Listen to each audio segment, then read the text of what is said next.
Illallahul malikul haqqul mubin. Wa asyhadu anna Muhammadan abduhu wa rasuluhu shadiqul wa'dil amin. Allahumma sholli ala sayyidina Muhammad wa ala alihi wa sahbihi ajmain.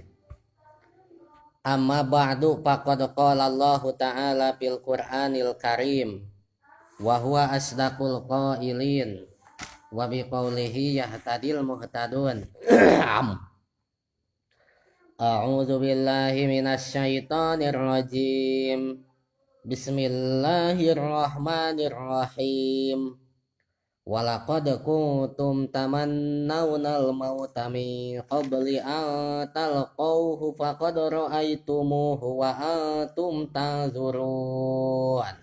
Bandungan logatna.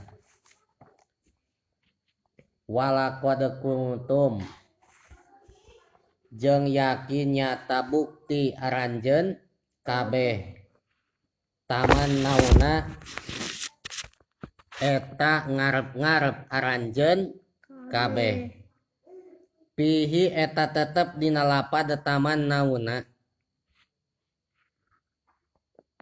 hadepu ihdata aini ari miceun salah sahiji dua ta fil asli dina asalna. Jadi asal nama dua ta na teh eta teh tatamannauna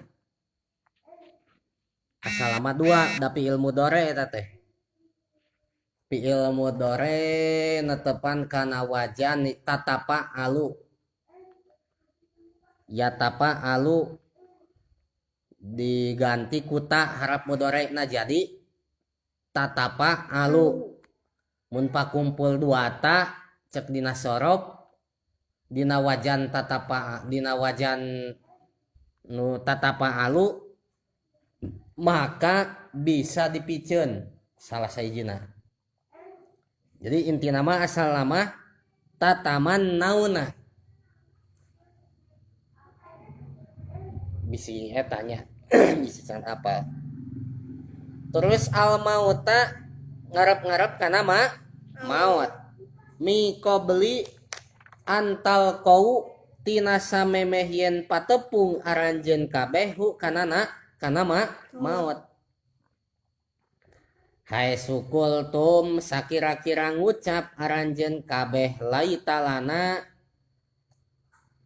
manawi eta tetepikeun kami atawa hayang teuing eta tetepikeun kami yauman ari aya poe kayaumi badrin seperti poe dina perang Badar linana la supaya yen menang kami ma kana perkara nala anu menang saha suhada pirang-pirang anu maot syahid dina perang Badar. Pakod ra'aitumu maka nyata ningali aranjeun kabeh kana maot ay sababahu tegasna kana sabab maot al-harba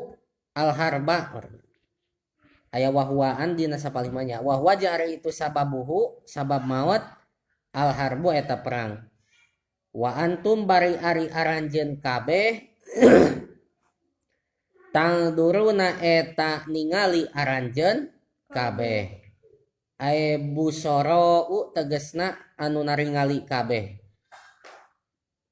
tata amaluna anu malalikir aranjeun kabeh alhala kana tingkah kaipahia kumaha ari itu maut syahid palima maka karana naon in hajamtum kabur aranjeun kabeh.